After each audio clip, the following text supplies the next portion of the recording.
वितरजितत्तविकलिज्जलप्रवाहपावितस्थले कलिवलम्बलम्बितं hello, good morning, नमस्कार प्यारे बच्चों एवं विद्वान साथियों। आपके अपने यूट्यूब चैनल लर्न विद आभास से मैं राकेश यादव समानार्थक प्रतीत होने वाले भिन्नार्थक शब्द भाग 5 की कक्षा में आप सभी का बहुत बहुत स्वागत करता हूं। आज की कक्षा में हम कुछ महत्वपूर्ण समानार्थक प्रतीत होने वाले भिन्नार्थक शब्दों के बारे में जानेंगे। तो देखिए बच्चों, सबसे पहला शब्द आपको स्क्रीन पर दिख रहा होगा, किराया और भाड़ा। तो किराया और भाड़ा का क्या अर्थ होता है? तो देखिए बच्चों, जो साधारण अर्थ होता है या सामान्य अर्थ होता है व्यय या खर्च, अर्थात दी गई राशि। किसके लिए? अगर मकान या दुकान में आदि के लिए कोई राशि दी जाती है तो उसे किराया कहते हैं। अर्थात मकान, दुकान या किसी स्थान पर आपको रहने या ठहरने के लिए क्या किया जाए, जो खर्च किया जाता है उसे, जो खर्च किया जाता है या व्यय किया जाता है उसे किराया कहते हैं। और भाड़ा क्या है? परिवहन के लिए दी गई राशि क्या होती है? भाड़ा होती है। अर्थात आप कह सकते हैं कहीं आने जाने के लिए या यात्रा में जो खर्च किया जाता है उसे क्या कहते हैं? भाड़ा कहते हैं। आगे देखें, आपको एक शब्द मिलता है क्षोभ और रोष। अगर क्षोभ और रोष का साधारण अर्थ देखा जाए तो दोनों क्या हैं? मन में उत्पन्न होने वाले भाव क्या हैं? क्षोभ और रोष का साधारण अर्थ होता है कि मन में उत्पन्न होने वाला भाव। कैसा भाव? अवांछित स्थितिकरण। अगर आपके बिना इच्छा के क्या हो जाए, आपके मन में कोई कष्ट उत्पन्न हो जाए, कोई दुख उत्पन्न हो जाए तो उसे क्षोभ कहते हैं।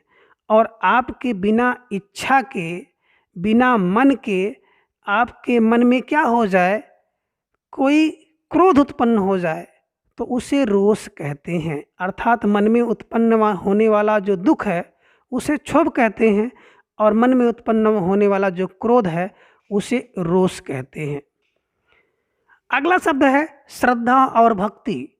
तो श्रद्धा और भक्ति दोनों का साधारण अर्थ होता है आदर भाव करना। अब कैसा आदर भाव करना? अगर किसी गुणवान व्यक्ति के प्रति आप आदर भाव रखते हैं या आदर भाव करते हैं तो उसे श्रद्धा कहा जाता है। और अगर भगवान के प्रति आप आदर भाव करते हैं या आस्था रखते हैं तो उसे भक्ति कहा जाता है। मृत्यु और निधन, एक शब्द आपको मिलता है, दोनों में बहुत मामूली सा अंतर आपको देखने को मिलता है। मृत्यु और निधन का अगर सामान्य अर्थ देखा जाए तो इसका अर्थ होता है देहांत या मरण। कब? जब किसी सामान्य व्यक्ति का देहांत हो या मरण हो तो उसे हम लोग कहते हैं मृत्यु। और जब किसी महान व्यक्ति, प्रसिद्ध व्यक्ति या विशिष्ट व्यक्ति का क्या हो, मरण हो या देहांत हो तो उसे निधन कहा जाता है। और पारितोषिक और पुरस्कार, दो शब्द आपको देखने को मिल रहे हैं और दोनों का सामान्य अर्थ होता है इनाम। अब पारितोषिक क्या है? प्रतियोगिता में विजयी होने पर जो दिया जाए उसे कहते हैं पारितोषिक। और पुरस्कार होता है श्रेष्ठ कार्य या योग्यता के कारण दिया जाए तो उसे पुरस्कार कहते हैं।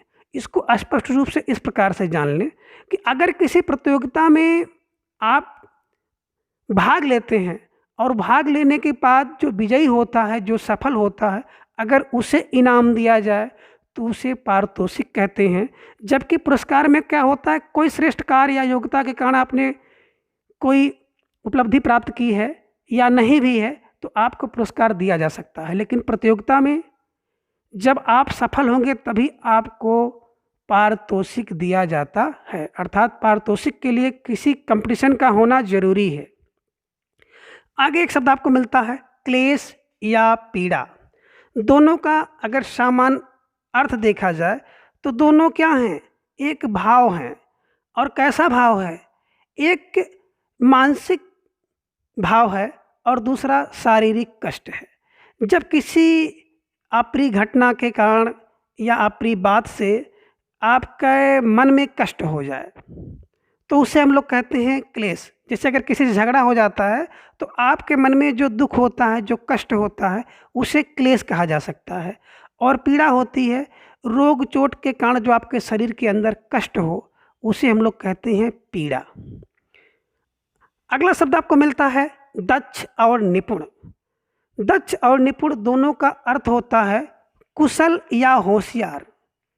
अब कैसा कुशल और कैसे होशियार? तो देखिए बच्चों, हाथ से किए जाने वाले कार्य में जो कुशल हो या होशियार हो, उसे हम लोग कहते हैं दक्ष। और दूसरा है निपुण, अपने कार्य में कार्य या विषय का पूर्णतः ज्ञाता हो। अर्थात बुद्धि के रूप से, बौद्धिक रूप से अगर कोई व्यक्ति क्या हो, अपने कार्य में कुशल हो या निपुण हो, कुशल हो या होशियार हो, तो उसे हम लोग कहते हैं निपुण।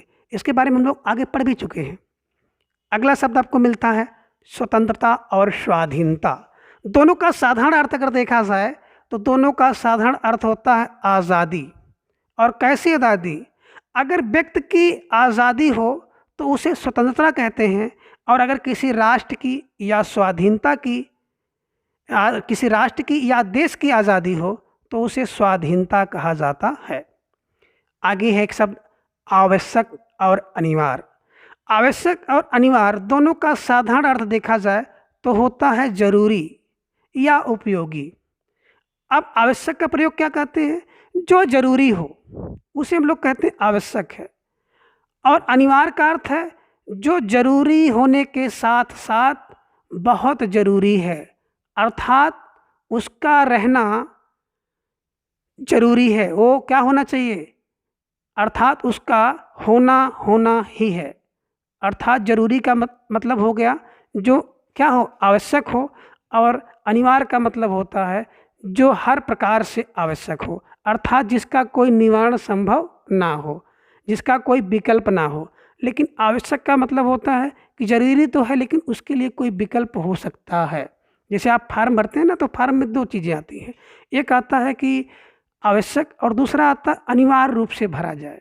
तो जो अनिवार्य रूप से भरने वाला कॉलम होता है, अर्थात उसको जरूरी ही जरूरी आपको भरना है, और आवश्यक वाले में आपकी इच्छा हो तो भरिए अथवा छोड़ दीजिए। आगे एक शब्द आपको मिलता है स्वीकृत और संस्तुत। स्वीकृत क्या होता है? जिसे स्वीकार कर लिया गया हो उसे कहते हैं स्वीकृत। और संस्तुत का मतलब होता है जिसके लिए सिफारिश की गई हो। अगर कोई व्यक्ति है, आपने उसको क्या किया, किसी पद पर या किसी जगह पर अपॉइंटमेंट कर लिया, स्वीकार कर लिया, तो स्वीकृत हो गया। और आपने किसी के लिए सिफारिश कर दिया कि इसको रख लो, तो वो सिफारिश जो है संस्तुत होती है। अगला शब्द आपको देखने को मिल रहा है चेष्टा या प्रयास। तो चेष्टा और प्रयास को अगर देखा जाए तो दोनों का मतलब होता है प्रयत्न या कोशिश करना। कैसा प्रयत्न, कैसी कोशिश? देखिए, चेष्टा जो होता है किसी कार्य के लिए किया जाने वाला सामान्य सा या साधारण सा जो प्रयत्न है, जो कोशिश है, उसे हम लोग कहते हैं चेष्टा। लेकिन सफलता पाने की आशा से किया जाने वाला विशेष प्रयत्न या विशेष प्रयास या कोशिश को हम लोग प्रयास कहते हैं। क्या कि चेष्टा जो होती है किसी कार्य के लिए किया जाने वाला सामान्य प्रयत्न या कोशिश चेष्टा होती है, और सफलता पाने की इच्छा में या आशा में किया जाने वाला विशेष प्रकार का प्रयत्न या कोशिश को प्रयास कहते हैं। अगला देखिए, आपको एक शब्द मिलता है परीक्षक और निरीक्षक। तो परीक्षक कौन होता है? जो परीक्षा करके, आप कह सकते हैं जांच लेने करके जो है क्या करता है, जो जांच करके निष्कर्ष निकालने वाला होता है, उसे हम लोग कहते हैं परीक्षक। और निरीक्षक होता है जो देख करके निर्णय लेता है, उसे हम लोग कहते हैं निरीक्षक। अर्थात आप कह सकते हैं कि जो परीक्षा लेने वाला होता है वो परीक्षक होता है, और जो निरीक्षण करने वाला होता है उसे निरीक्षक कहते हैं। विलाप और विरह दोनों का अर्थ अगर देखा जाए तो दोनों एक भाव हैं। कैसे भाव हैं? शोक के या दुख के भाव हैं। अब विलाप क्या होता है? किसी के विरह में अथवा किसी के मृत्यु में क्या हो जाता है, जो शोक उत्पन्न होता है और जिसके कारण क्या होता है, रुदन क्रिया होती है, तो उसे विलाप कहते हैं। और प्रलाप क्या होता है कि जब कभी किसी कारण से मानसिक संतुलन या दिमाग की हालत क्या हो जाए, बिगड़ जाए, और उसके कारण जब व्यक्ति क्या करता है, बकवास करने लगता है, अकबक करने लगता है, तो उसे प्रलाप कहते हैं। अर्थात विलाप और प्रलाप दोनों क्या हैं, मन में उत्पन्न होने वाले भाव हैं। अगर दुख के कारण रोदन हो तो उसे विलाप कहते हैं, और मानसिक संतुलन के कारण अगर बकवास हो तो उसे प्रलाप कहते हैं। अगला शब्द आपको मिलता है बड़ा और बहुत। दोनों का अर्थ होता है काफ़ी या ज़्यादा या अधिक। अब क्या है, अगर कोई व्यक्ति, वस्तु, स्थान आकार की अपेक्षा, अर्थात आकार से, आकृति से क्या हो, ज़्यादा हो, अधिक हो, काफ़ी हो, तो उसे हम लोग कहते हैं बड़ा है। जैसे बड़ा नगर, बड़ा वृक्ष, है ना। और अगर कोई वस्तु हो जो संख्या में या मात्रा में अधिक या ज़्यादा हो, तो हम लोग उसे कहते हैं बहुत। क्लियर। अर्थात बड़ा जो होता है आकार का सूचक है, और बहुत जो है मात्रा का सूचक है। भाषण और अभिभाषण दोनों का अर्थ अगर देखा जाए तो साधारण अर्थ होता है व्याख्यान देना। अब भाषण में क्या होता है कि भाषण का अर्थ होता है मौखिक व्याख्यान देना, भाषण कहलाता है।